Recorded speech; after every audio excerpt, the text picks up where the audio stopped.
porque a sua misericórdia dura para sempre, né? Eles estão repetindo isso, cantando, louvando. Eu creio que naquele momento que eles estavam buscando a Deus, Deus mostrou algo espiritual além do que eles estavam conseguindo enxergar na realidade. O que eles viam era um exército imenso que queria destruir tudo, né? Eles conseguiram, com base na palavra que foi revelada, caminhar com base na fé que Deus tinha, né? Que era um livramento do povo de Deus. E aí eles puderam louvar, e com base nessa palavra, Deus realmente destruiu, né, o exército inimigo. Diz que eles entraram em confusão e guerrearam entre eles, né? E não é diferente com a gente, né? A partir do momento que a gente realmente confia na palavra liberada por Deus, quando a gente se une numa posição, numa postura de busca do Senhor, Ele dá uma palavra e a gente, com base na fé dessa palavra, a gente celebra, a gente louva, a gente canta, e Deus Ele produz o livramento necessário, né? A vitória ela vem nessa circunstância. Então a gente tem que caminhar, continuar caminhando, sabendo que a gente tem uma guerra, a gente tem uma batalha para travar, a gente tem desafios a vencer, mas essa guerra ela não é ganha por méritos humanos. A batalha ela pertence ao Senhor, né? E o nosso inimigo ele já está derrotado, né? E com base nessa palavra que a gente tem que caminhar. Senhor Deus, muito obrigado, Senhor Deus, por essa noite. Senhor Deus, eu peço que o Senhor realmente enche o nosso coração com a fé na Tua obra, Teu Espírito Santo, que o Senhor possa realmente derramar sobre nós, Senhor Deus, palavras, Senhor Deus, durante a noite de hoje, que nós possamos estar com ouvidos atentos para ouvir o que vem de Ti, Pai, que possamos cantar e louvar o Senhor com aquele povo, realmente com o coração entregue a Ti, reconhecendo que nós nada temos, nós nada somos, mas o Senhor é um Deus poderoso para intervir e mudar a nossa sorte, Senhor Deus. A nossa confiança está em Ti, Senhor. Nós dependemos do Senhor e nós precisamos do Teu livramento, Pai. Que o Senhor possa atuar, Senhor Deus, na vida de cada pessoa dessa comunidade, Senhor Deus. Cada um passa por suas lutas, o inimigo tem atacado, de fato, cada um de nós, Senhor Deus. Ele não quer ver a Tua igreja crescer, a Tua igreja avançar, Senhor Deus. Que o Senhor possa ministrar uma palavra hoje, Senhor Deus, e nesse momento de comunhão, de culto, o Senhor possa encher-nos da fé naquilo que o Senhor deseja operar, Senhor Deus. Nos faz olhar com olhos espirituais as coisas ao nosso redor e a vida da Tua igreja, Pai. Nos enche com o Teu Espírito Santo, com a Tua vida, nos faz ver, Senhor Deus, com o Teu olhar. No nome do Senhor Jesus. Amém.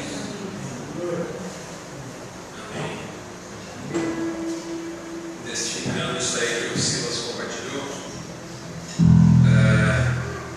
eu gosto muito de, apesar de também falar que eu durmo vendo filme, eu gosto muito de ver filme. Gosto muito de assistir filme, série. E uma coisa interessante, o Silas falou que nós vivemos tempos de guerra, né? Uma coisa bastante interessante em filmes de guerra, quem gosta de ver filmes de guerra, é que aquele cidadão que acha que se basta vai ser o primeiro a rodar, né? É sempre assim. Quando você tem uma situação crítica, né, é necessário haver um companheirismo, uma mutualidade para que eles consigam se salvar. Eu listei alguns textos bíblicos que falam nesse sentido, da questão da mutualidade. Acho que são muitos para a gente abrir todos, mas eu vou citar aqui, tá? Tem que acreditar em mim que é verdade, está na Bíblia mesmo. Romanos 12:10 diz assim: amemos cordialmente uns aos outros com amor fraternal, preferindo-os em honra uns aos outros. Eu só peguei textos que falam, usam essa expressão, uns aos outros, né? 1 Tessalonicenses 5:11 diz: por isso, exortai-vos uns aos outros, edificai-vos uns aos outros, como também fazeis. Colossenses 3,13 diz: suportando-vos uns aos outros, perdoando-vos uns aos outros, se alguém tiver queixa contra o outro, assim como Cristo nos perdoou, assim fazei vós também. 2 Coríntios 13:12 diz: saudai-vos uns aos outros com ósculo santo. Efésios 5:21 diz: sujeitando-vos uns aos outros no temor de Deus. Efésios 4:32 diz: antes sede uns para com os outros benignos, misericordiosos, perdoando-nos uns aos outros, como também Deus nos perdoou em Cristo. E para fechar, uma de Jesus, ele diz lá em João 13, 34, 35: um novo mandamento vos dou, que vos ameis uns aos outros, como eu amei a vós, que também vós uns aos outros vos amei. Nisso todos conhecerão que sois meus discípulos, se vos amardes uns aos outros. Há algo de muito especial quando nós nos reunimos, né? Quando nós estamos em unidade, que nós somos fortalecidos não só uns pelos outros, mas também pelo Senhor. A Bíblia testifica disso, que quando nós estamos em unidade, o Senhor está ali. Amém? Amém. Vamos ficar de pé?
Te louvamos pela unidade do Teu Espírito entre nós. Te louvamos, Senhor, por esse grupo que se reúne aqui, Senhor. Te louvamos, Senhor, que o Senhor tem se revelado a cada um de nós conforme a Sua graça, tem nos alcançado e nos inclinado uns aos outros. Obrigado, Senhor.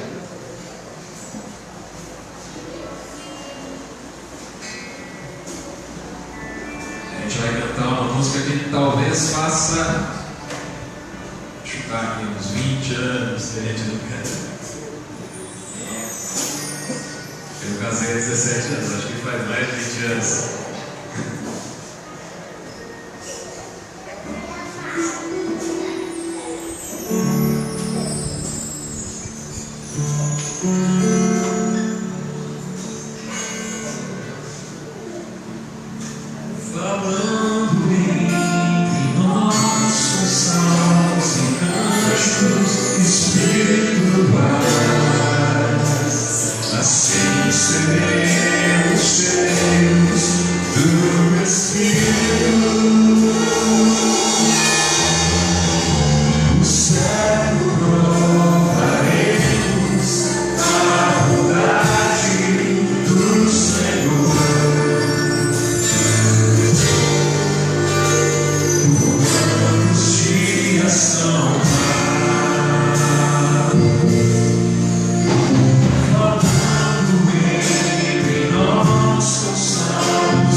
feitos um na tua morte, fomos feitos um na tua morte, no seu sacrifício, e seremos feitos um também na sua ressurreição.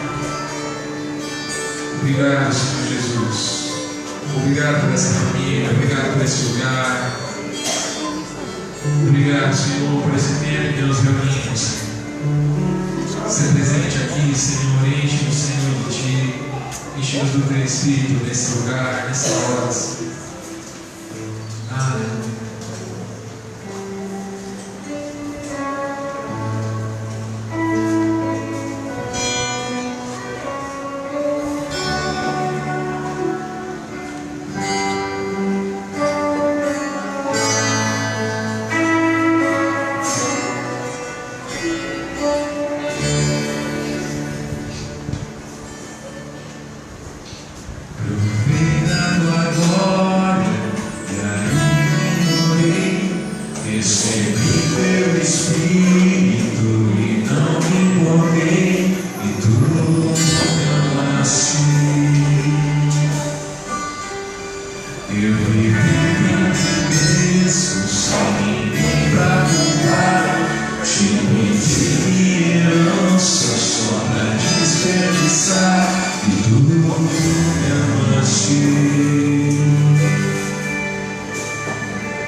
supera.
fez por mim.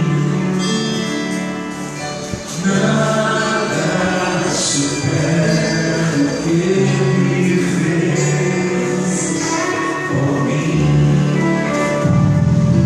Nada supera o que Ele fez por mim.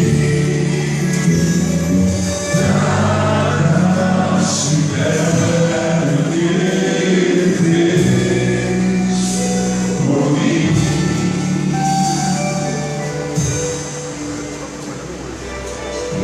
Eu acho que uma das coisas que mais nos impedem de ministrar uns aos outros é quando nós perdemos essa consciência de quem nós somos sem Jesus.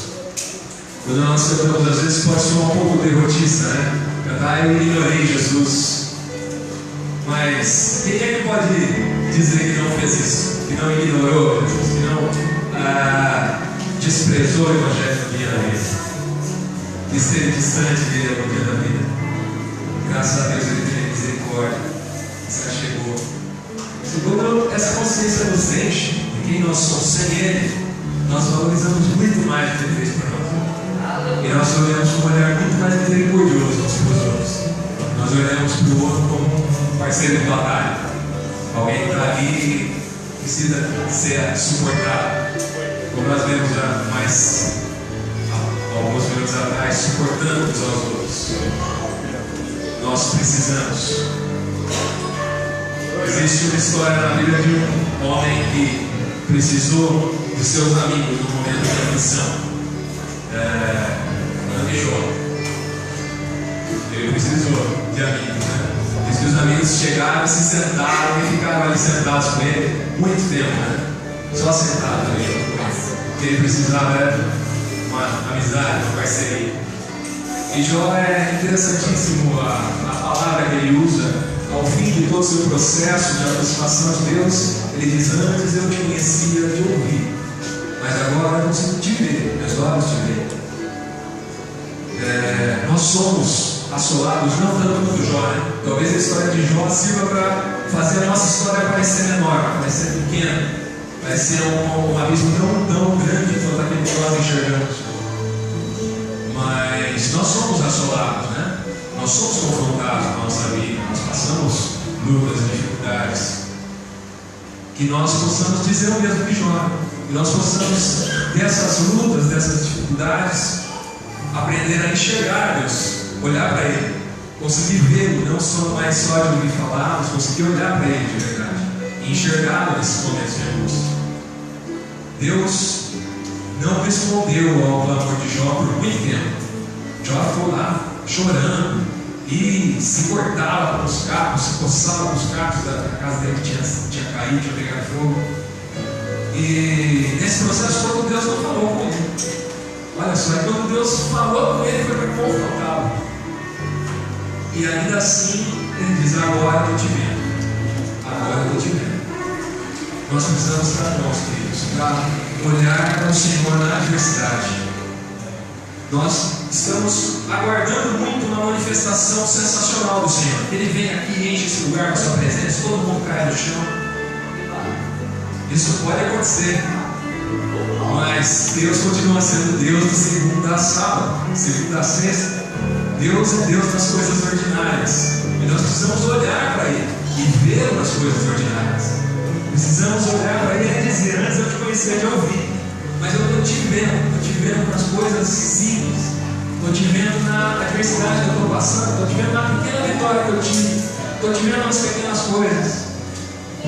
O Senhor quer se revelar a nós. Ele quer se revelar a nós. Não acredito que Ele só quer se revelar quando Ele treme a terra e faz o barulho de trombeta. Não é só nesse momento que Ele quer se revelar. Ele quer se revelar a nós todos os dias.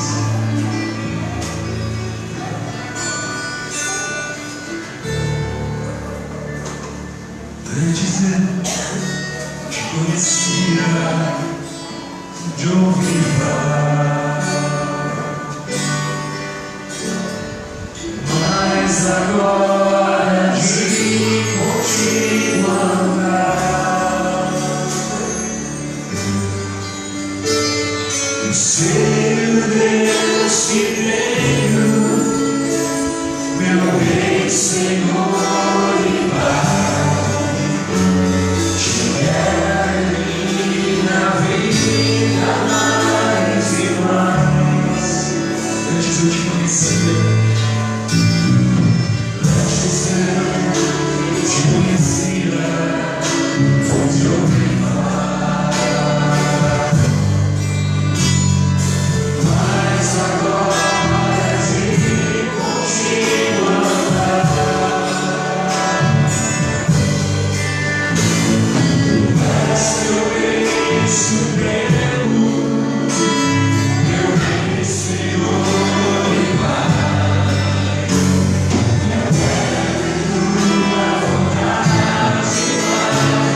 sua revelação. Obrigado que o Senhor tem feito morar em nós, realidade do nosso reino. Obrigado, Senhor. Te louvamos, te louvamos. Graças a Deus. Amém. Amém.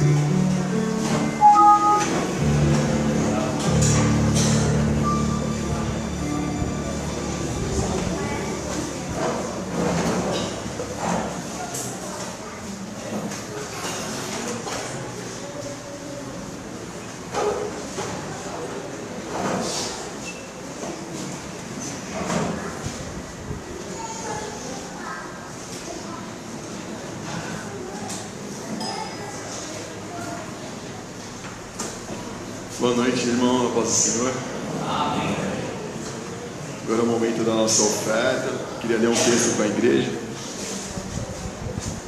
Em Romanos 3, 9 e 10.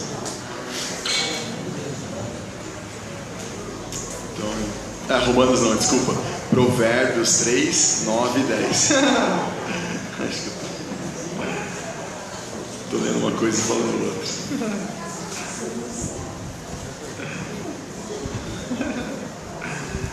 Amém? Diz assim então: honra o Senhor com os teus bens e com as premissas de toda a tua renda. Assim se encherão de fartura os teus celeiros e transbordarão de mosto os teus lagares. Então eu queria deixar esse texto aqui para a igreja a respeito da oferta, e também depois a gente tem a entrega do dízimo, né?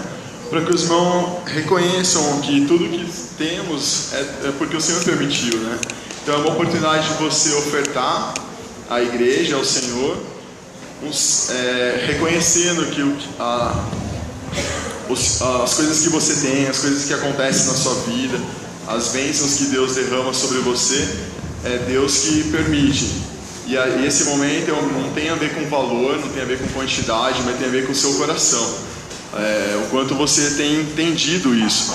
Então é uma oportunidade de você entregar à casa de Deus a sua oferta, reconhecendo aquilo que Ele é e aquilo que Ele faz para você. Então eu queria que vocês tivessem esse tempo e entregassem a Deus as suas ofertas, amém? A gente vai cantar um cântico. Tu sondas e conheces meu coração, Senhor. Sabe, sou limitado, mas conto com o seu amor. Sendo, pois, seu filho, venho te dar louvor. Que bom é tua vida em minha vida. Tu sondas e conheces meu coração, Senhor. Sabe, sou limitado, mas conto com seu amor. Sendo, pois, seu filho, veio te dar louvor. Que bom é tua vida em minha vida.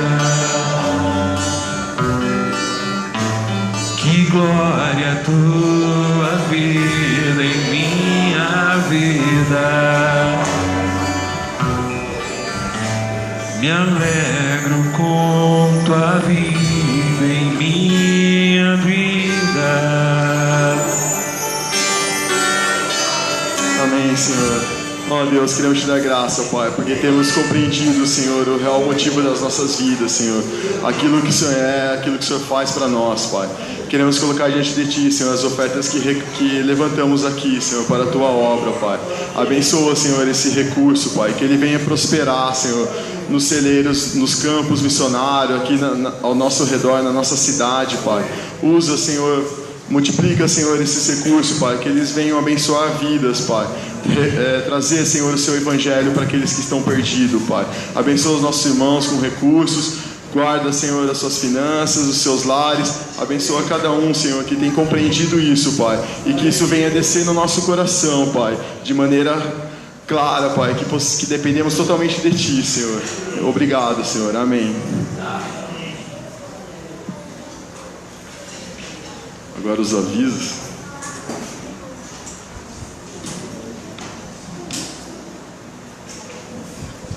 Então, domingo que vem é o nosso encontro de homens de verdade aqui de manhã, às 9 horas, que tem aquele café da manhã antes da reunião. Então, está convidado todo homem a estar participando aqui com a gente. E tem a nossa reunião de todas as quartas-feiras de oração, às 8 horas da noite. Tem sido um tempo muito bom, um tempo de comunhão, um tempo de dividir as situações que estamos passando e de intercessão por causas específicas e causas gerais. Então você que não tem vindo, que queira estar participando, você é bem-vindo nesse tempo aqui na oração de quarta-feira. E dia 20 vai ter novamente aquele estudo com Arlindo a respeito do tema Cosmovisão.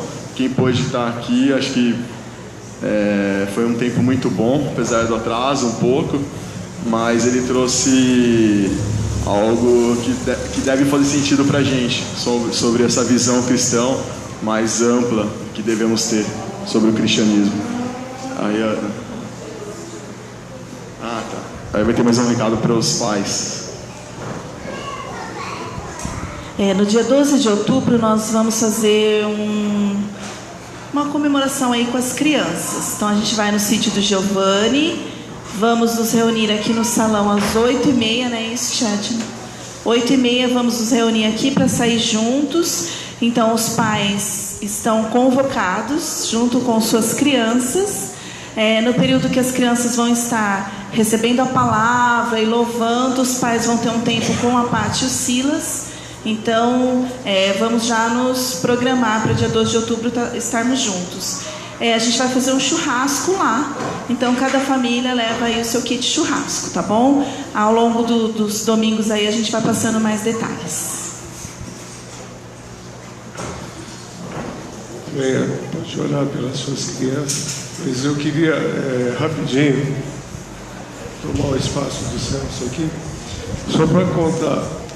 Vocês alguns estão sabendo, tem informação da situação da minha mãe, né? Ela está com um problema de enfermidade e ela tem sido obrigada a usar uma sonda, como que chama aquele negócio? Sonda de espera, não sei o quê. Sonda urinária de espera, um negócio. Uma sonda, por causa dos problemas que ela tem, que descobriu depois de 80 anos e tal. E isso tem limitado bastante ela nas suas ações, né? Então ela tem tido momentos assim, de muita fé, de esperança e tal, mas momentos também de onde dá uma raiva de estar com aquele negócio, né? O seu Gersi conhece bem esse negócio de andar com sonda, né?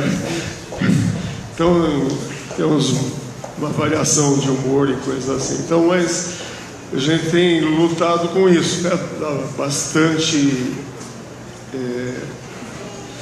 bem trabalhoso lidar com esse negócio, né?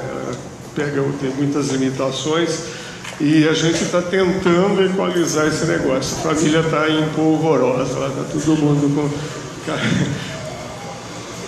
não sabe exatamente o que fazer e coisas assim. Então, mas ela fez, hoje, para vocês terem uma ideia, hoje ela falou, não, hoje eu quero ir, né? Falei, tá bom. Mas ela teve um probleminha de manhã, a gente achou meio inseguro trazer.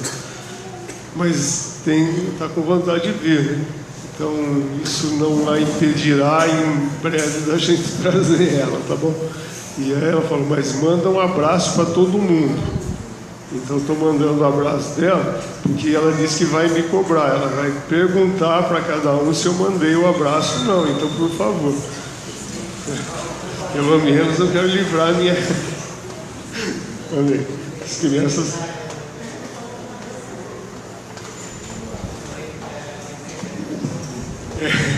O Felipe está doente hoje em casa, ficou com ela lá.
A gente queria, na verdade, em consonância com aquilo que o Jean falou no domingo retrasado, um pouco do que o Wagner falou no domingo passado, embora um tempo bem rapidinho, mas são ênfases que vêm sendo dadas no sentido do Evangelho, sendo procurado trabalhar realmente entre nós, né?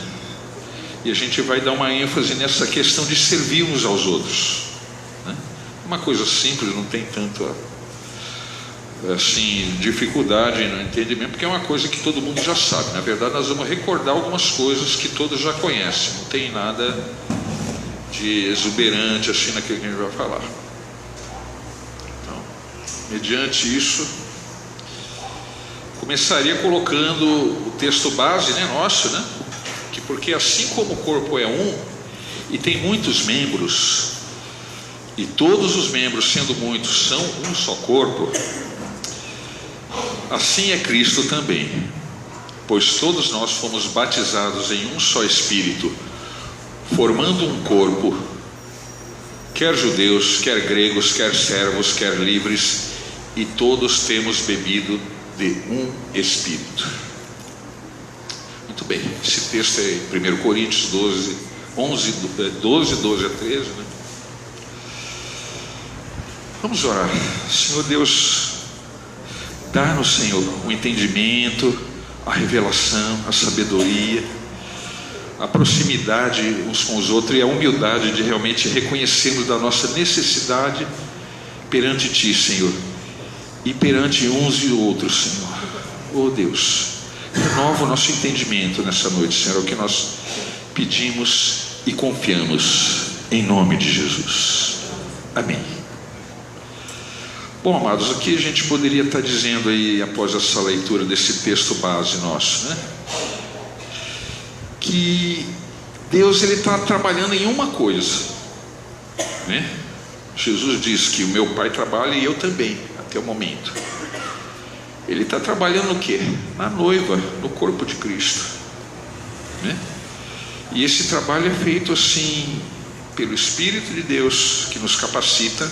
Não somos nós, é o Espírito de Deus que nos capacita, que nos guarda de tropeçar, que nos evita de pecar, ou se pecarmos Ele nos renova, nos transforma.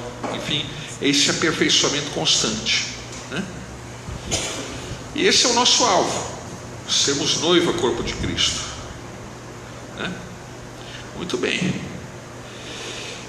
E Ele trabalha para que a noiva de Jesus se apronte, fique preparada e ataviada para o seu noivo, né? Por isso o nosso trabalho também precisa estar voltado para a formação e edificação dessa noiva. É exatamente essa a ênfase que a gente está querendo dar hoje, né? Quando Jesus ele lavou os pés, né, dos discípulos, em João 13, né, vamos dizer assim, Ele nos deu uma lição que precisamos servir a igreja, pois para isso fomos chamados e é o nosso serviço que irá aperfeiçoá-la e prepará-la para as bodas do Cordeiro. Esse é o maior propósito, né, do trabalho do Senhor, como nós vamos ver agora em Efésios 4, do 10 ao 16, né? Aquele que subiu Aquele que desceu é também o mesmo que subiu acima de todos os céus para cumprir todas as coisas. E ele mesmo deu uns para apóstolos, outros para profetas, outros para evangelistas e outros para pastores e doutores, querendo o aperfeiçoamento dos santos para a obra do ministério, para a edificação do corpo de Cristo. Continuando, né? Até que todos cheguemos à unidade da fé e ao conhecimento do Filho de Deus, a homem perfeito, à medida da estatura completa de Cristo, para que não sejamos mais meninos inconstantes, levados em roda por todo o vento de doutrina, pelo engano dos homens que, com astúcia, enganam fraudulosamente. Antes, seguindo a verdade em amor, cresçamos em tudo naquele que é o cabeça, Cristo, do qual todo o corpo, bem ajustado e ligado pelo auxílio de todas as juntas, segundo a justa operação de cada parte, faz o aumento do corpo para a sua edificação em amor. Jonatas, eu estou aprendendo a mexer com esse treco aí, ainda não aprendi muito legal, não. Eu sei que ele conserta o trapézio e tal. Eu acho que eu pus ele muito torto. Talvez precisaria deixar ele mais reto, para daí sim consertar a imagem. Você me ajuda aí, por favor. Bom, então aí vocês veem em Efésios 4, do 10 ao 16, quanta coisa fala sobre a gente servir uns aos outros, nos aperfeiçoarmos. Vocês lembram quando a gente falou sobre os ministérios específicos e ministérios comuns na igreja? Vocês lembram? Quais eram os ministérios? Quais são, né? Os ministérios específicos: apóstolo, profeta, evangelista, pastores e mestres, tá?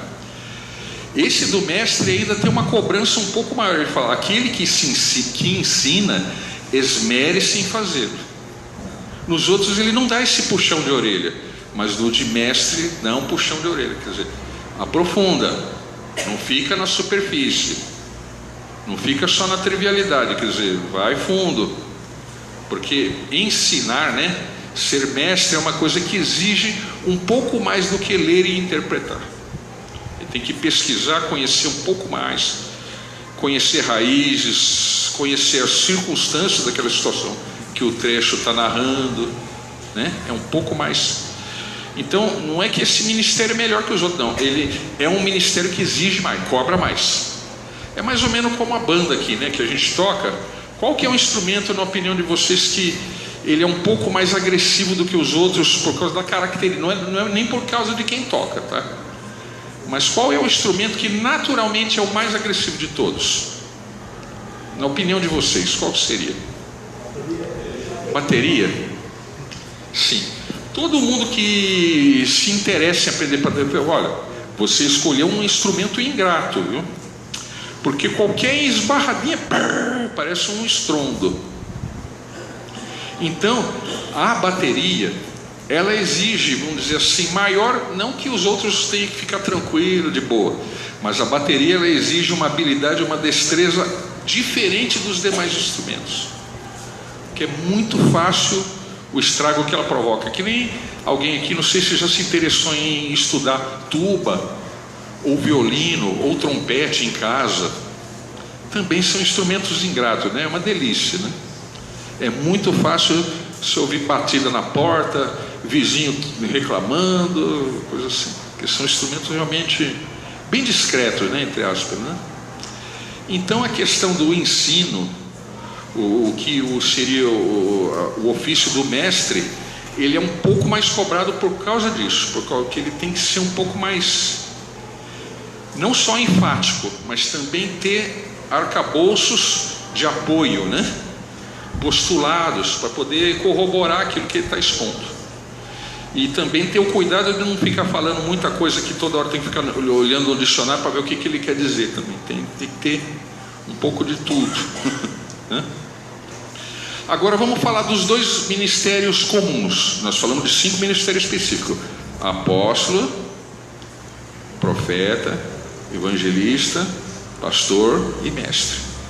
E os 2 ministérios comuns que nós já estudamos pelo menos umas 2 vezes comigo, né, que eu me lembro. Quais são? É 2, hein? Que é para todo mundo. Um é fazer discípulo. O outro é edificar nas juntas e ligamentos. Isso é coisa da igreja fazer. Poxa vida, então nós vamos discipular e vamos edificar na junta e ligamento. Mas por que tem então os ministérios específicos, que são 5? Nós somos 2 e temos que fazer tudo? Porque ovelha gera ovelha. Os 5 ministérios específicos que nós dizemos, apóstolo, profeta, evangelista, pastor e mestre, são ministérios para aperfeiçoamento dos santos. Nós acabamos de ler isso, com vistas ao aperfeiçoamento dos santos. No entanto, ovelha gera ovelha. Então, ser e fazer discípulo é obrigação de todos, e edificar nas juntas de ligamento é dever de todos também. Se nós debruçarmos essa tarefa somente nas costas dos pastores da igreja, o que vai acontecer? Vamos sobrecarregar, até que vai chegar alguém e falar como o sogro de Moisés: meu, você vai morrer desse jeito, procura pessoas capazes para te ajudar, você não vai aguentar. Se é que a gente quer crescer, né? Porque quando o grupo é pequeno, realmente dá para prescindir da necessidade de outros agirem. Mas quando a gente visa crescimento, a gente tem que capacitar a gente para ajudar. E aí, no caso, os pastores são aqueles que nos aperfeiçoam, para que a gente consiga fazer o nosso ministério comum. Então eles vêm trazer uma palavra de sabedoria, uma revelação, um ensino, uma profecia, e etc, etc. Para daí sim o corpo crescer. Muito bem, vamos em frente aqui.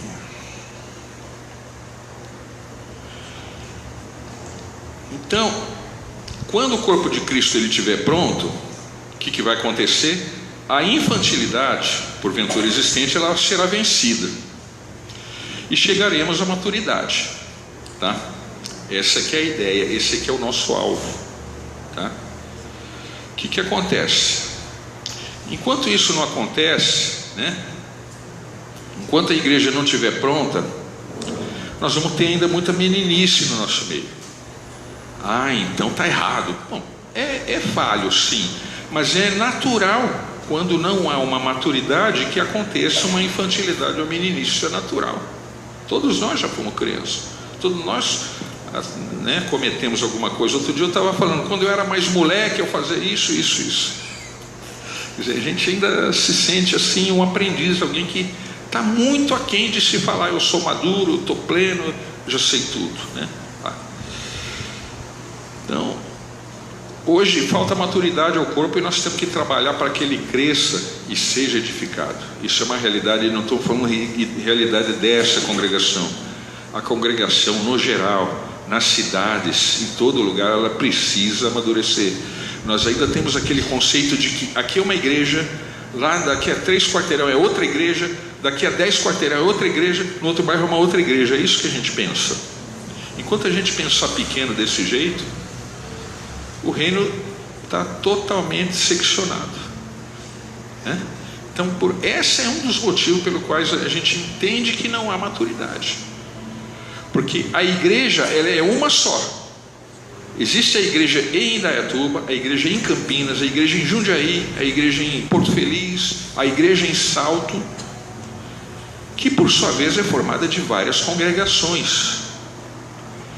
Essas igrejas da cidade juntas formam a igreja, porque a igreja não é só de Indaiatuba, não é só de Campinas, não é só de Valinhos, né? Então é difícil a gente enxergar isso. A gente ainda tem muita reserva, né? Acha que nós temos a revelação e os demais grupos não têm, E na verdade nós vamos ser aperfeiçoados pelos demais grupos, né? Porque é tudo um corpo só. Bom, o que eu gostaria de tocar também, uma coisa que o Charles Spurgeon, ele diz que os convertidos que nascem emocionados morrem quando a emoção acaba. Por que a gente está colocando isso, amados?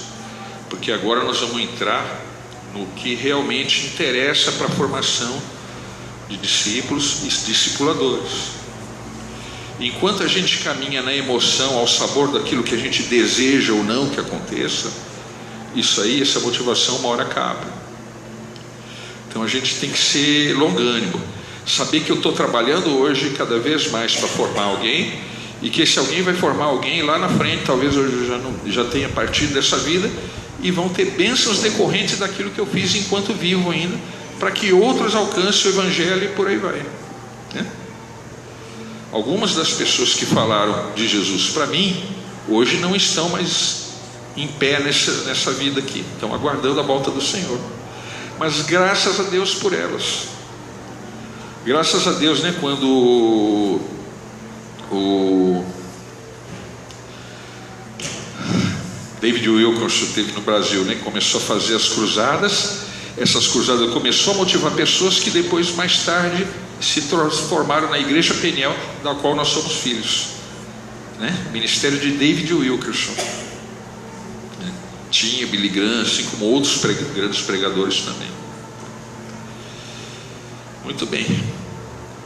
Jesus Cristo, ele ressuscitou, subiu aos céus, preencheu todas as coisas, cumpriu toda a exigência de Deus, deu todo o recurso que a gente precisa para formar esse corpo. Quer dizer, não ficou nada para trás. Ele nos deu tudo aquilo que nós precisamos para sermos o corpo de Cristo, né? Ele chegou ao céu com a missão cumprida. O que ele tinha de fazer na terra, ele fez. Não ficou nada que a gente precisasse completar para Jesus, não. A obra dele foi perfeita e completa na cruz. Ele falou: olha, tudo isso que eu faço, se vocês creem em mim, vocês vão fazer mais do que eu. Isso foi a promessa dele. Quando ele falou isso, o que ele quis? Nos encher de ousadia, nos encher de fé, para que realmente a gente seja corpo de Cristo, sejamos imitadores de Cristo, de fato. Porque ele falou: olha, se vocês creem em mim, vocês vão fazer isso e mais ainda. Então nós temos uma baita de uma responsabilidade, né? Por isso nós podemos batizar pessoas, inserir essas pessoas na família de Deus, participar da ceia do Senhor, porque a obra de Jesus, ela foi completa, perfeita e garantiu o nosso acesso ao corpo de Cristo, né? Então não é assim uma coisa que ficou pelas metades, né? Como diz o caipira, né? Coisa pelas metades. Eu vou colocar agora aqui para vocês assim, o que vocês acreditam que seja um fato que possa gerar mais discípulos de tudo aquilo que a gente já fez. Nós já fizemos trabalho na praça, já pegamos na cadeia, já fizemos vigília, temos as pregações na igreja, temos reunião de oração, tem N coisa que a gente faz, né? Visita, alguns reúnem em grupo caseiro, alguns ainda não, tal. O que na opinião dos queridos seria aquilo que mais traz pessoas para o corpo de Cristo? O que os irmãos acham?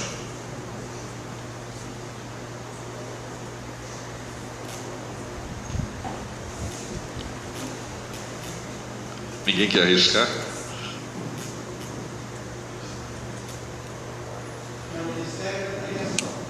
Ministério da Pregação. Fala. A pregação do Evangelho. Sim. Vamos falar de estratégia. Vamos falar de estratégia.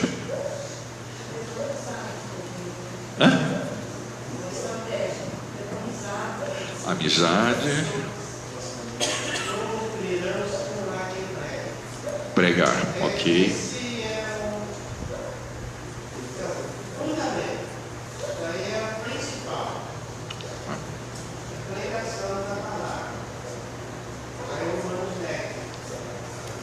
O que mais?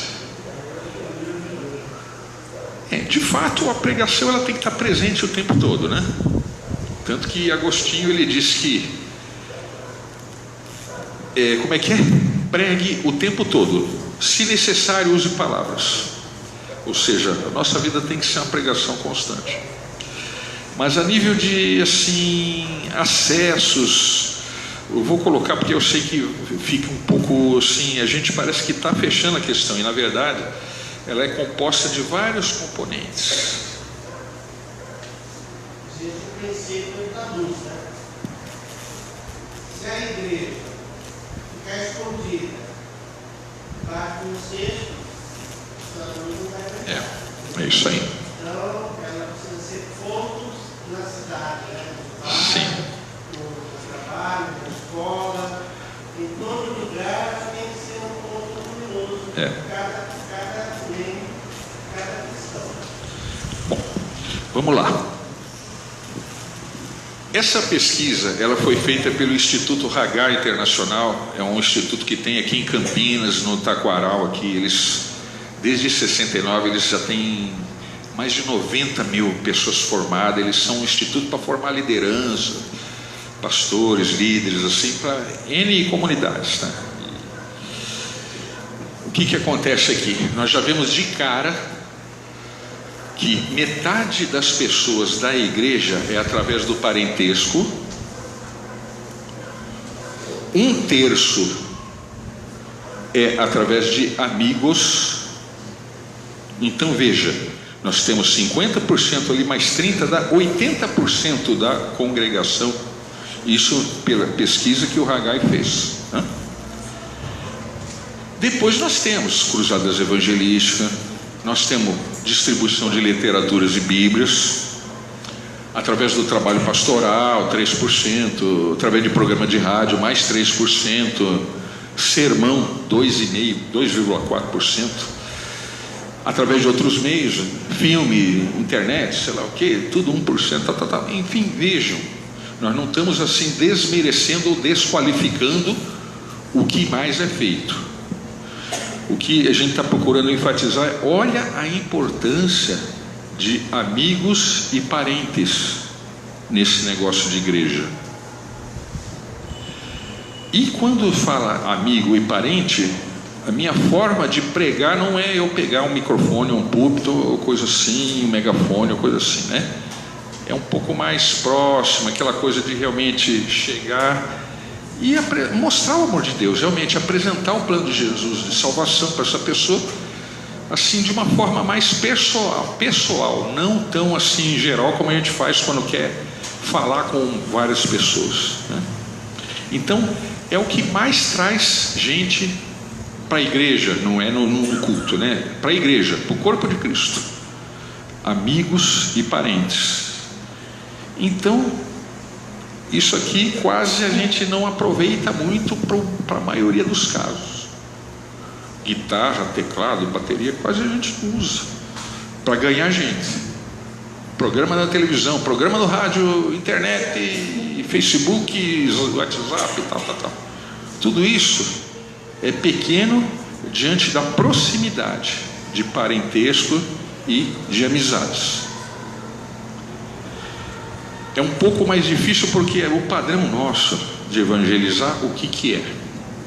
Realmente pegar a Bíblia, porque não fala, etc.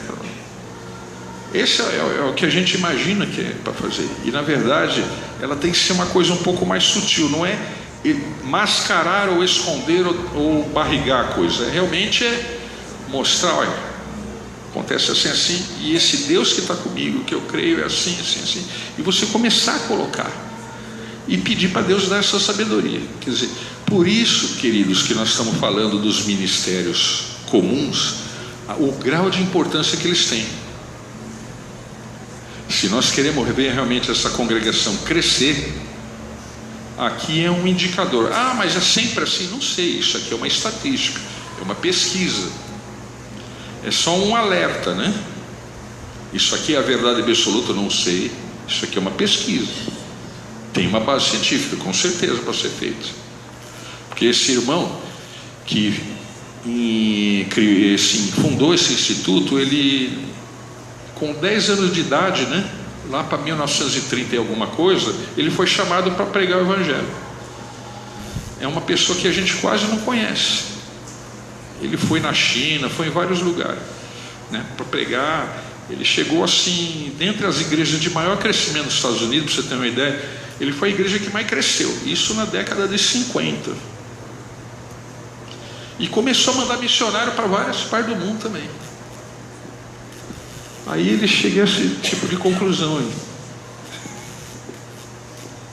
Ele não é alguém que apareceu agora, tá? É alguém que nasceu em 1927 e está vivo até hoje, tem 95 anos. Mas vamos lá. Apresentar ele aqui, só abrindo parênteses, tá? Porque não é isso que a gente quer falar hoje, mas é só para vocês terem uma noção, né? Dr. John Edmund Haggai, né? Ele assim pastoreou igrejas com o maior número de crescimento nos Estados Unidos. Aqui tem o site dele, telefone deles aqui em Campinas, tudo. O centro de treinamento do Brasil é aqui em Campinas, do Taquaral. Pois se vocês quiserem esse material a gente manda também, não tem problema. E cruzadas evangelísticas, ele visitou, ele deu a volta ao mundo umas 18 vezes. Esse senhor aí deu a volta ao mundo umas 18 vezes. Ele fez em 18 meses mais de 120 cruzadas evangelísticas, tá? E em 1964 ele percebeu que havia uma dificuldade para chegar missionários nos povos. Ele falou: nós precisamos preparar gente daquele lugar para ganhar aquelas vidas daquele país, porque vinha alguém daqui, ou o regime político não deixa, ou os guardas não deixam, tem problema. Quando ele começou a sentir esse problema, quando Mao, nos anos 40, Mao Tse Tung na China, barrou a entrada de novos e expulsou os que estavam trabalhando lá. Aí que ele percebeu, poxa, ele começou a coçar a cabeça em 1964 sobre isso. E eu acho que já ainda tomava mamadeira, né? Ele já estava descobrindo que precisava formar lideranças no próprio país em que ele queria levar o Evangelho. Necessidade de líderes nacionais para alcance das nações, para ele se tornou evidente em 64. E aí ele fundou o Instituto Haggai em 69, quando foi a primeira turma que ele começou a formar, né? Tá aí o endereço, tudo. Então, só para ter uma noção, né? Para enfatizar a importância de servirmos uns aos outros, de edificar juntas e ligamentos, de capacitar todo mundo, de dar subsídio para todo mundo. Fala. Doutor John Haggai. Ele é um pastor, né? Ele é um pastor, ele é formado em teologia. Oi?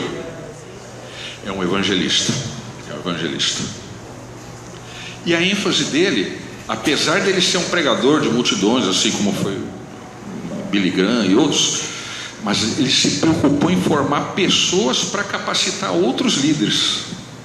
Quer dizer, a experiência dele com o crescimento de igreja foi tão grande que ele não se aguentava. Ele falou: não é possível, não pode ficar só para mim isso, eu preciso repartir isso para a igreja crescer. Imitou de Paulo, olha, poxa, exatamente, olha, achou de quem ele colou o negócio. Se não vale, né? Paulo, ele era pregador e mestre.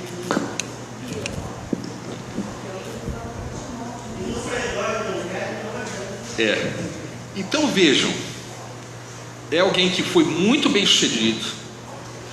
Ele teve assim, as 4 igrejas que ele pastoreou quando ele começou antes do Instituto Haggai, eram as igrejas que mais cresciam nos Estados Unidos, tá? Por causa dessa capacitação que o Senhor deu para ele. E depois ele tratou de: bom, vamos crescer, então vamos distribuir esse conhecimento, essa habilidade com mais gente, para não ficar ele, né, no centro das coisas. Eu acho que eu já comentei algumas vezes aqui, né, que o David Wilkerson, né, que é o nosso, vamos dizer, o nosso avô, ou pensador, ou guru, ou o que seja, quando inspiração, o nosso muso inspirador, né? Vamos dizer, quando ele se estabilizava, quando aquele lugar que ele abriu o ponto de pregação e construiu o templo e comprou banco e pôs e tinha um conjunto musical, estava tudo naquele establishment, né? Aquela coisa maravilhosa. Bom, eu acho que está na hora de eu pegar meu boné e zarpar. Já está bom, já está estabelecido, vou começar tudo de novo em outro lugar. E daqui a alguns anos estava lá aquele povo lá participando, batizando, né, celebrando o Senhor, abençoando outras vidas no bairro e tal. Opa, eu acho que já está na hora de eu me despedir de vocês aí. E ir embora de novo. Ele não se estabeleceu como um império, alguma coisa assim, né? Ministério David Wilkerson Corporation Limitada, tá? Não teve essas coisas. Porque ele sabia que ele era peregrino, forasteiro, e ele percebia, bom, eu estou demais aqui, está na hora de eu dar linha na pipa e zarpar. E esse senhor aqui, na verdade, o que ele faz? Ele forma outros líderes, porque ele entende que isso que ele tinha era uma coisa muito preciosa para ele guardar para ele, concentrar nele, centralizar nele. Então vamos dividir aquilo que a gente conhece, para mais gente dominar isso também. Bom, mas vamos em frente. Isso aqui é só uma ilustração, né, do que a gente quer enfatizar. Então, gente, a gente deve entender que nós temos um serviço, um chamado para edificação da igreja, tá? Jesus quer ver a sua noiva pronta, porque Ele é o maior interessado nesse casamento, tá? Ele quer voltar, tá? Mas Ele ainda não pode, porque infelizmente há sinais claros de que a igreja ainda não está pronta. Não está pronta, não amadureceu, pois ainda não somos um como devemos ser. Isso aí, gente, eu não estou falando de mim para vocês, eu estou falando de nós para nós, olhando não só aqui dentro dessas paredes, mas olhando a igreja no modo geral. Não é dar desculpa, nós somos assim porque os outros também são, não. É que precisa haver um amadurecimento geral mesmo. Não é brincadeira. Alguns estão um pouco mais adiantados, mais amadurecidos, outros não. Não sei aonde que nós estamos. Se nós estamos na média, na parte mais baixa da média, na parte mais alta da média, não sei em que local nós nos encontramos. Mas de um modo geral, está faltando essa clareza, né? Essa questão da unidade, né? Fomos chamados para sermos um, para termos um só Espírito, uma só fé, e ainda não chegamos nesse nível, amados. Estamos por enquanto caminhando em direção a esse alvo, que é a estatura do varão perfeito. Esse é o nosso alvo, é o meu alvo. Eu estou precisando disso, eu não cheguei lá. Não sei quantos aqui já chegaram, mas eu confesso que tem coisa para me andar ainda. Bom,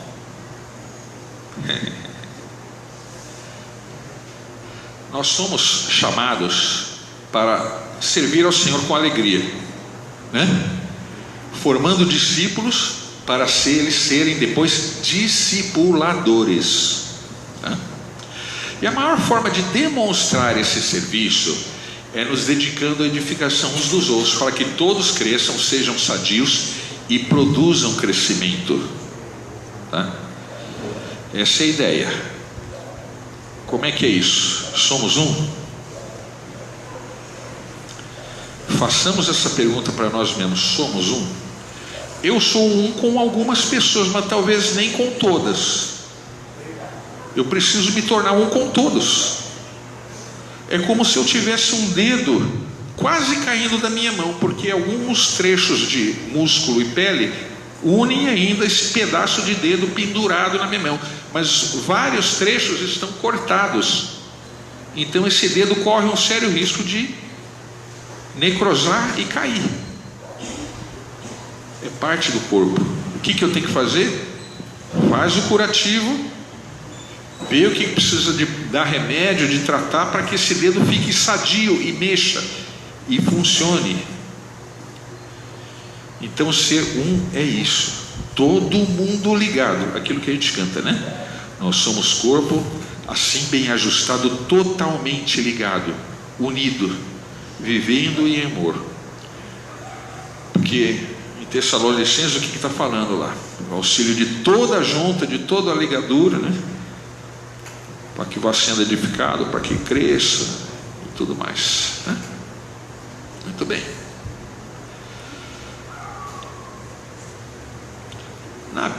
Tem um... Bom, como é que está o nosso tempo aqui? Nós já estamos falando há 34 minutos, né? O tempo voou, né? Eu vou ler um trecho aqui em Coríntios, não vou projetar. Ele diz assim: porque eu recebi do Senhor o que também vos ensinei, que o Senhor Jesus, na noite em que foi traído, tomou o pão e, tendo graça, partiu e disse: tomai e comei, isto é o meu corpo que é partido por vós, fazei isto em memória de mim. Semelhantemente também, depois de cear, tomou o cálice, dizendo: este é o cálice, é o novo testamento no meu sangue, fazei isto todas as vezes que beberdes em memória de mim. Porque todas as vezes de comerdes este pão e beberdes este cálice, anunciais a morte do Senhor até que venha. A gente se reúne para participar da ceia porque Jesus morreu, mas também fazemos porque Ele ressuscitou. São duas coisas, tá? E todas as vezes que a gente come do pão, bebe do cálice, nós estamos declarando que Jesus vai voltar. Mas para isso nós precisamos trabalhar para que Ele volte, tá? Servir. Jesus, Ele se doou, e nós somos desafiados a fazer a mesma coisa, porque Ele se doou, Ele se anulou, Ele não reivindicou direito nenhum para Ele, que nem a gente faz. A gente reivindica lugar, status, reconhecimento para nós. Jesus não fez isso. E isso é um dos sinais de maturidade. Quando a gente imitar Jesus nisso, já é sinal que nosso corpo está começando a crescer e nós estamos acelerando a volta de Jesus. Bom, na Bíblia nós temos 29 versículos que fala sobre o id, né, que é um trabalho para fora. Id, vai, se mexe, né? Aquilo que o Jean falou no domingo retrasado, né? Missões na minha vizinhança, na minha família, no outro lado do mundo. É um id, é se pôr em movimento. Ir é se colocar em movimento, né? Então nós temos 21 citações para isso. Uma fala de fazer discípulos de todas as nações. Mas foi uma vez só, então qual é a importância? Qual a importância? Foi das últimas coisas que Jesus falou antes de subir. Será que não era importante? Talvez ele já estava realmente quase no bonde dele, subindo lá para o alto, lá do lado do Senhor. Mas olha, faça discípulo de todas as nações, hein? Eu estou convosco todos os dias. Então, apesar de ser uma, a importância não é menor por causa disso. Entretanto, 53 vezes a Bíblia cita sobre fazer algo uns aos outros, que é o trabalho para dentro. 53 vezes. Por que cita 53 vezes? Quer dizer, quase o dobro das outras citações. Porque não é muito fácil. É mais fácil eu falar de Jesus para um estranho do que para minha família, para o meu primo, para minha tia. É complicado. Por isso essa ênfase de trabalhar mais internamente, porque é muito fácil dar uma arrumadinha, dar uma maquiada, vir para o culto adorar, tal. E quem está em casa às vezes não enxerga essa pessoa que eu estou aqui na hora que eu estou cultuando junto com outros irmãos aqui. Então, se o meu testemunho não for lá dentro de casa, fica complicado. Então, por isso essa ênfase tão grande do trabalho para dentro. Porque nesse relacionamento que a gente já está cansado de saber quais são os nossos defeitos e virtudes, a gente ora aceita, ora dá um pé atrás, aquele irmãozinho lá não é fácil. Então a gente já tem um filtro natural uns com os outros aqui, porque a gente já se vê há muito tempo. Um torce para um time, outro torce para o outro. Um vota num candidato, outro vota no candidato oposto. Então a gente já sabe aonde pega, né? No entanto, a maior parte do trabalho é justamente com essas pessoas, com quem às vezes nós precisamos nos relacionar melhor, nos afinarmos melhor, e às vezes não conseguimos, né? Muito bem. Então, é a questão do trabalho para dentro. É só uma das ênfases que a gente está dando do porquê servirmos uns aos outros. Amados, esse corpo ele precisa se manifestar em todos os lugares, se tornar um, beber do mesmo Espírito, expressar o mesmo Senhor, reconhecer a obra de Jesus uns nos outros em preparação para a volta dele. É isso. E aí sim, à medida que a gente, vamos dizer assim, o que mais que a gente tem aqui? É isso mesmo, preparação para a volta dele.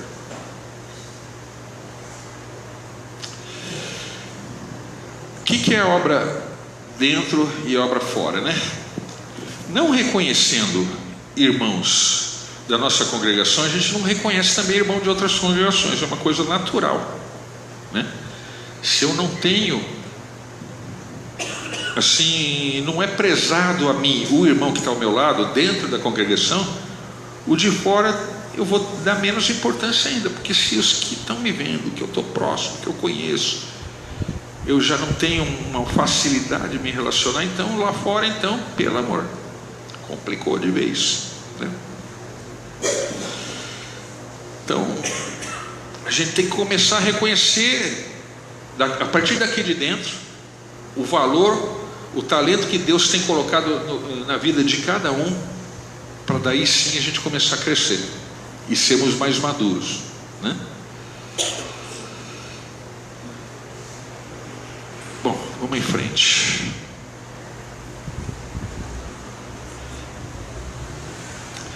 O que o versículo diz, né? Porventura o cálice de bênção que abençoamos não é a comunhão do sangue de Cristo? O pão que partirmos não é porventura a comunhão do corpo de Cristo? Porque nós, sendo muitos, somos um só pão e um só corpo? Porque todos participamos do mesmo pão. Quando a gente toma a ceia aqui, é pego um pedaço de pão e é repartido em vários pedacinhos. Todos participam do mesmo pão, do mesmo corpo, tá? Então, queridos, o que acontece? Nós comemos de um único pão, bebemos de um único cálice para formarmos um único corpo, tá? Embora a gente tenha muitos membros, né, aqui no corpo, há um só corpo, um só pão. Jesus não está procurando diversas noivas, né, para escolher com quem ele quer se relacionar. Ele busca uma única noiva para se casar, que é a igreja de Cristo, a igreja do Senhor, né? Em toda a terra vai surgir um único corpo, uma única igreja. Nós somos chamados para servir, cuidar, trabalhar para essa noiva. Eu e você sozinho, né, a gente não consegue expressar.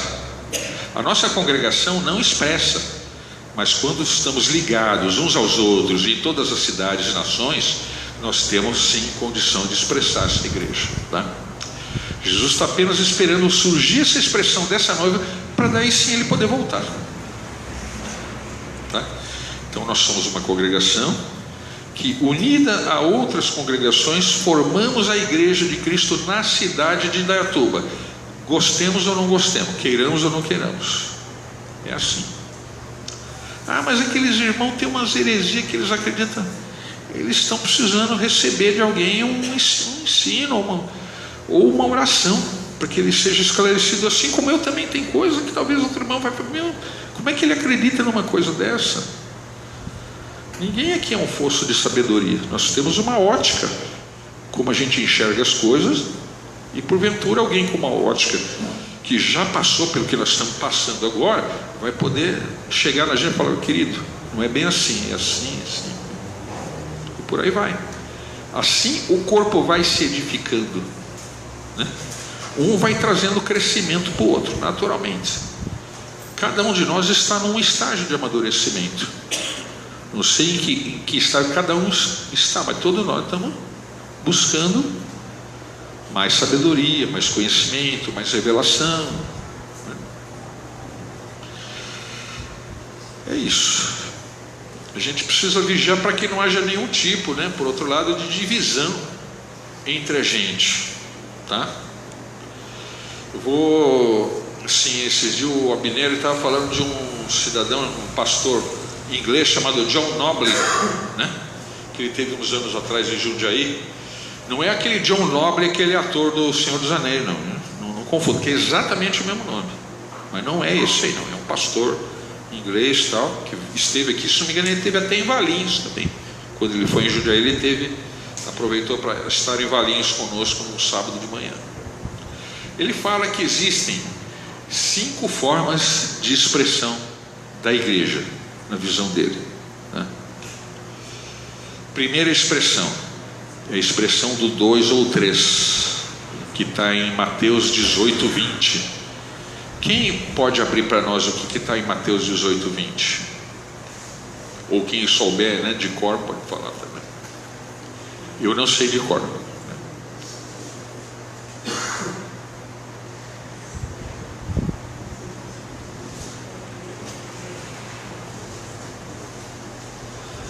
Quem achou?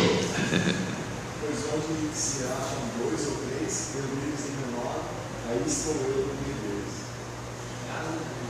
Pronto. Essa é uma das expressões da presença de Deus, e ali já tem uma igreja ali. Porque se Jesus está ali, mas a igreja se resume a esses 2 ou 3? Não. É uma das formas de expressão da igreja. Existem outras também, mas já começa por isso. Isso aí seria, vamos dizer, uma microcélula da igreja, né? 2 ou 3 é uma microcélula da igreja. Ah, mas onde está isso na Bíblia? Eu acho que é. Eu acho. Ninguém falou para mim, né, que na Bíblia está escrito que 2 ou 3 é uma microcélula da igreja. Qual que é a outra forma de expressão da igreja? Grupo caseiro. Que aí você começa a juntar outras microcélulas nesse grupo. Já começa a aumentar um pouquinho, né? O que mais? Congregação na cidade. É um grupo aqui, um outro ali, outro ali. Já começa a ter forma de expressão da igreja, né? Não que os outros sejam inferiores ou menos importantes, não. Começou talvez por aquilo que é mais importante. Onde tiver 2 ou 3 reunidos, ali estarei. Quantas igrejas não começou com 2 ou 3 e que depois se tornaram igrejas enormes, né? Muito bem. Então, 2 ou 3, grupo caseiro, congregação na cidade. Depois, todas as demais congregações na cidade, que é a quarta expressão. E por último, a expressão global da igreja na terra. Então, quando é formado por congregações em todo o planeta, isto é a noiva de Cristo. Então não vai ter a noiva de São Paulo, a noiva de Minas Gerais, a noiva de Mato Grosso do Sul, a noiva do Amazonas, né? Juscelino está indo para que cidade mesmo? Sevilha. Não vai ter a noiva de Sevilha, mas vai com certeza. Oi? Uma congregação. E essa congregação de Sevilha, junto com a congregação de Datuba, junto com a congregação de Salto, de Campinas, vai formar a noiva do Senhor que vai subir com ele nos ares. Essa tem que ser a nossa visão, tá? Deixa eu só colocar um carregador aqui que eu esqueci. Daqui a pouquinho ele começa a dar tilt aqui.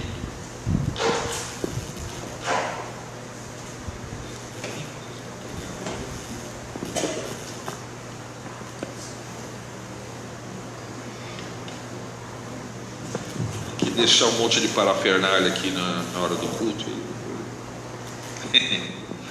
Bom, vamos lá. Então é isso. O que mais? Mas agora Deus colocou os membros do corpo, cada um deles como quis, e se todos fossem um só membro, onde estaria o corpo? Assim, pois, há muitos membros, mas um corpo. E o olho não pode dizer à mão, não tenha necessidade de ti, nem ainda a cabeça aos pés, não tenho necessidade de vós.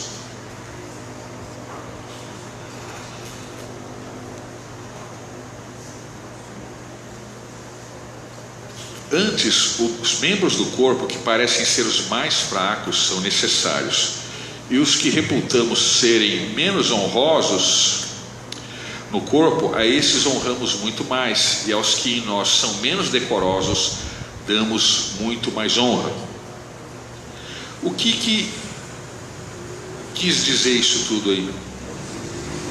Que não é porque determinado membro está oculto ou escondido, seja pela vergonha, seja pela discrição que tem que existir, ou por pudor, ou por cultura, ele não é menos importante do que o membro que está à vista, né? Não é menos importante, né? O meu dedinho do pé tem tanta importância quanto a minha orelha. Pessoas que perdem um dos dedos do pé por algum corte têm mais dificuldade de se colocar de pé, de se manter de pé. Na opinião dos queridos, qual o dedo da mão mais importante e que, se perder ele, está lascado? Pode até perder os demais, mas aquele dedo é imprescindível. Qual o dedo da mão? Os irmãos acreditam que é um que, se eu perder os demais, ele ainda consegue me ajudar na maior parte das coisas. Polegar. Não é o indicador, como alguns pensam. O anelar é o mais teimoso, é o que menos movimenta. Serve para pôr anel, aliança, ótimo. Tem uma função muito boa, porque do resto, os demais dedos têm muito mais mobilidade, né? Mas o polegar, é só você fazer um teste. Tenta, desabotoa o botão, um botão da camisa, e depois tenta abotoar só com os dedos, sem usar o polegar, para ver a dificuldade que é. Só com o polegar você consegue abotoar com mais facilidade do que com os outros dedos sem ele. Pode fazer o teste em outro momento, se quiser, não necessariamente agora. Faça o teste para você ver que engraçado. É o que toca a todos. Bem lembrado, Ju.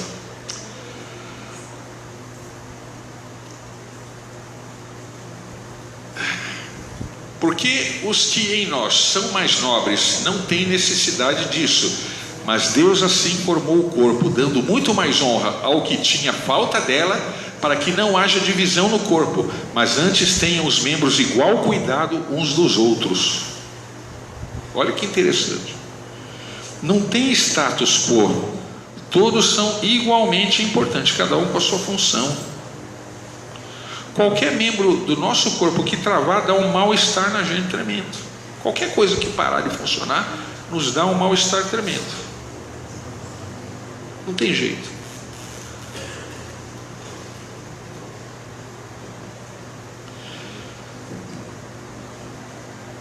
De maneira que, se um membro padece, todos os membros padecem com ele. Se um membro é honrado, todos os membros se regozijam com ele. Ora, vós sois o corpo de Cristo e seus membros em particular. Muito bem.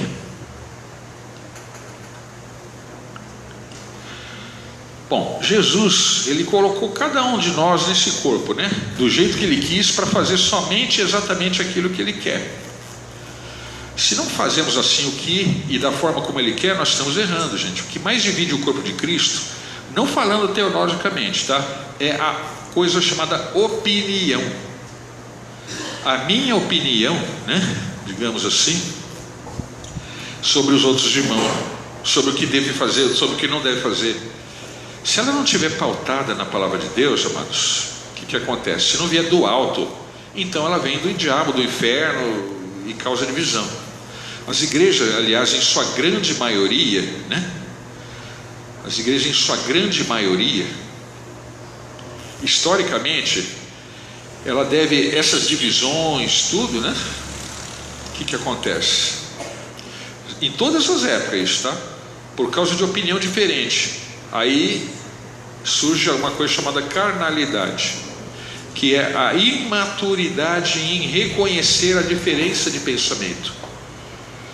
Outro dia o ministro das Relações Exteriores, né, ele tem um jeito de falar, toda hora fala né. Eu acho horrível o jeito dele, a dicção dele, ou a oratória dele, eu acho horroroso. Mas ele fala coisas que realmente faz sentido. Tem coisas que eu acho que não faz sentido, mas essa que ele falou, ele fez muito sentido, né? Assim, dentre várias, assim, né? Ele diz que às vezes a gente coloca opiniões, né? Forma um tratado e aproveita gancho de outras coisas que são necessárias para embutir no bolo para poder ser aprovado. O político faz isso, todo mundo faz isso. Então ele disse: olha, vem um bolo lá que eu sei que tem uma gilete dentro. Tem que abrir esse bolo e tirar essa gilete de dentro. Não, o bolo está aqui. Não, mas tem uma gilete dentro. Não vou comer esse bolo, tem uma gilete dentro. Quer dizer, foi uma figura muito simples que ele usou, né? Não seria tão simplista assim, mas ele usou essa figura para mostrar que às vezes o negócio é bonito por fora e por dentro tem uma armadilha ali. Aí ele colocou assim, ó, ideologia. O que é ideologia? É um conjunto de postulados que tenta debater com a realidade existente. Isso se chama ideologia. Ou seja, aquilo que eu gostaria que fosse real, porém ficou na minha preferência, não é necessariamente realidade. Existem outras definições para ideologia, tá? Ele fez uma delas só. Eu achei fantástico, porque ele não tinha essa noção, né? Que ideologia é uma coisa que são talvez realidades desejadas, né? Que eu gostaria que acontecesse e que eu fico defendendo para que elas sejam reais, né? Mas, enfim, o que acontece? Essa questão da opinião, da carnalidade, às vezes dá nisso, choque, né? Muitos grupos, infelizmente, se dividem por causa desse choque das ideias, em que não há um consenso para conseguir ter a devida convivência. E um dos sinais de maturidade entre a gente é o conseguir conviver em meio às diferenças. Isso é um atestado de maturidade que eu estou dando, quando eu mostro claramente que eu consigo viver em paz em meio às diferenças, né? Então fica mais difícil da gente se dividir quando a gente tem essa forma de enxergar o que é diferente ou divergente daquilo que ele pensa. Porque eu tenho uma ótica da verdade, o outro tem outra ótica, a verdade é uma só. Eu tenho um ponto, o outro tem outro tem outro, e talvez juntando esses pontos a gente consiga ter uma noção um pouco mais ampla dessa verdade que a gente está enxergando, né? Bom, enfim, só para ter um exemplo, né? Chegando Jesus às partes de Cesareia de Filipe, interrogou os discípulos, dizendo: que dizem os homens ser o filho do homem? E eles disseram: uns João Batista, outro Elias, e outro Jeremias, ou um dos profetas. Aí Jesus disse, né? E vós, quem sabeis que eu sou? E aí, o que acontece? Simão Pedro respondeu e disse: tu és o Cristo, o Filho do Deus vivo. E Jesus respondendo disse: bem-aventurado és tu, Simão Barjonas, porque te não revelou a carne e o sangue, mas meu Pai que está nos céus. Quer dizer, ele recebeu essa revelação de Deus. Ninguém falou para ele isso, mas para ele estava claro isso, estava revelado para Pedro, né? O que mais? Pois também eu te digo que tu és Pedro, e sobre esta pedra edificarei a minha igreja, e as portas do inferno não prevalecerão contra ela, tá? Então Jesus, ele perguntou para os discípulos o que as pessoas estavam fazendo a respeito deles. Eles expressaram as diferentes opiniões, mas Pedro foi o único que teve a revelação clara e certa. Daí para frente, Jesus começou a discipular essas pessoas, a partir daí, porque ele viu como estava o coração de cada um, aquilo que cada um conhecia, e colocou então em marcha esse discipulado, esse ensinamento. Nesse momento, Pedro teve a revelação clara e exata, né? Agora, quando teve lá em Mateus 16, 21 a 23, que eu não vou abrir porque não vai dar tempo, já aconteceu o contrário, né? Pedro pisou na bola, até o ponto que Jesus falou: arreda-te de mim, Satanás. Naquele momento Pedro não teve revelação. Então, você vê que não é uma questão de capacidade, habilidade, não. A gente está sujeito às vezes a enxergar da forma que Deus revelou, e às vezes não. Aconteceu com Pedro dois opostos. Uma, ele teve a revelação que ninguém teve. A outra, ele não teve a revelação que era para ter tido, ao ponto de Jesus repreender, que certamente o inimigo estava pondo minhoca na cabeça dele. Tá? Voltando a essa figurinha maravilhosa que de vez em quando a gente torna a lembrar, né? Quando a gente fala de trabalhar uns com os outros, servir uns aos outros. O barco é um só, gente. Aonde estiver fazendo água, se eu não for ajudar, o barco vai afundar. Essa questão de servir uns aos outros é isso. É isso que nos chama a atenção. Mas nem tudo que você falou eu concordo, querido. O que eu queria deixar bem assim, patente, de tudo que... Esquece tudo que eu falo, se for o caso, e pensa nisso. A Bíblia fala para a gente servir uns aos outros, submeter uns aos outros. Aquilo que nós cantamos, né? Sujeitando-nos uns aos outros, no temor de Deus, né? Preservando a unidade do Espírito. Isso, pega isso. Esquece então se alguma coisa que você ouviu não lhe caiu bem aos ouvidos. Mas não tenhamos o esquecimento da importância de sermos um. Deus, não é eu me anular, meu miserável, talvez é difícil eu me anular, mas eu ceder. Vai chegar um ponto que eu vou ter que me anular, porque Jesus se anulou em nosso favor. Mas se eu não consigo me anular, miserar, que eu ceda, que Ele cresça e eu diminua. Pelo menos isso. O que mais? Descortinando. Precisamos ser um à medida que crescemos em unidade. Assim a gente diminui as brechas que o inimigo pode aproveitar para entrar. A gente se torna servos maduros, amadurecemos e crescemos, não só em qualidade, mas em quantidade, em ações, em como incomodarmos a cidade. Que hoje no momento nós não estamos incomodando Indaiatuba ainda, mas Deus tem propósito para que nós incomodemos Indaiatuba. Eu creio nisso. Deus nos chamou para isso lá em 72, 73, quando a igreja nasceu, e Ele ainda aguarda isso acontecer, o dia que nós vamos realmente incomodar essa cidade, despojando principados, potestades, né? Não pela nossa força, mas pela espada do Espírito de Deus, a armadura do Espírito sobre nós, o poder do Espírito Santo, porque Ele capacita os escolhidos. E eu creio, amado, que Deus tem nos capacitado. Ele não tem esquecido da gente. O que Ele quer realmente é que agora a gente dê o passo de fé que está faltando. As ferramentas Ele nos deu. Mas eu não sei fazer tal coisa. Tem irmãozinho que sabe. Mas está fazendo? Tem gente que está fazendo. Tem gente que não está fazendo? Tem gente que não está fazendo. Pergunta: você está fazendo alguma coisa? Não estou, querido. Você quer me ajudar? Porque eu também não estou fazendo. Vamos fazer junto? Vamos. Você está fazendo? Estou. Querido, eu preciso da tua ajuda, porque eu estou numa dúvida. Começou assim, olha, assim. Então, tem serviço para todo mundo. Para quem já está fazendo, vai ser suporte para aquele que precisa fazer e não sabe. E aquele que não está fazendo, vai ajudar o outro também que não está fazendo a ser útil para fazer. Porque ministério comum a todos, né? Discipular, né? E produzir crescimento, edificação, né? uns com os outros. Amados, façamos um autoexame, né? Examine-se, pois, o homem a si mesmo, e assim coma deste pão e beba deste cálice, porque o que come e bebe indignamente, come e bebe para a sua própria condenação, não discernindo o corpo do Senhor. Por causa disso há entre vós muitos fracos e doentes e muitos que dormem, porque se nós nos julgássemos a nós mesmos, não seríamos julgados. Mas quando somos julgados, somos repreendidos pelo Senhor para não sermos condenados com o mundo.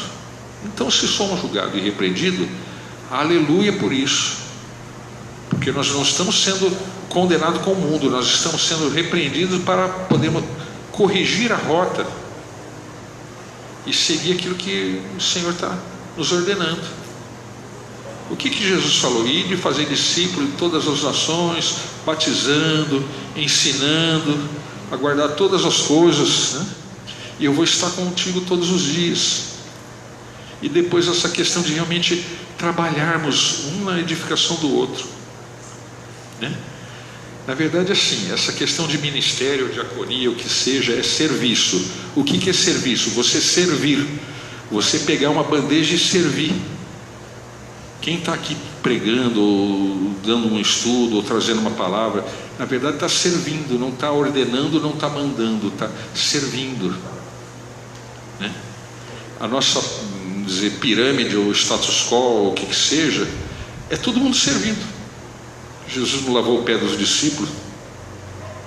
Por que ele fez isso? Para mostrar que ele desceu de toda aquela glória, aquela realeza que ele teve, para esfregar os dedos no meio dos meus dedos fedidos, tirar piolho do pé, limpar aquela sujeira que fica embaixo da unha do dedo do meu pé. Jesus fez isso, amado. Não é brincadeira. Que nojo, né? Jesus não teve nojo, não. Ele fez. Então é isso, para a gente ter esse coração, né? Eu ia cantar uma música, mas não vai dar tempo, não, daqui a pouquinho a turma vai embora. Que diz, né? Eu não sei o que seria de minha vida sem irmãos e irmãs, sem amigos que com o amor de Jesus mudaram meu coração quando eu andava para o fim, mas eles estenderam a mão para mim. Graças a Deus que eu estou aqui, que tem uma igreja de Cristo aqui. Graças a Deus pela vida de cada um. Isso para mim, amado, faz toda a diferença. Não consigo me ver em outro lugar a não ser aqui. Então, quando a gente compartilha alguma coisa, é no sentido de que Jesus, ele nos aperfeiçoe uns com os outros, aprendamos um com os outros a realmente ganhar vida para Jesus, que é isso que importa. O resto fica tudo aí para quem precisar ou quiser. Mas as vidas, esses são os tesouros, as vidas que a gente conseguir realmente levar aos pés do Senhor, né? Amém? Vamos orar. Podemos ficar em pé.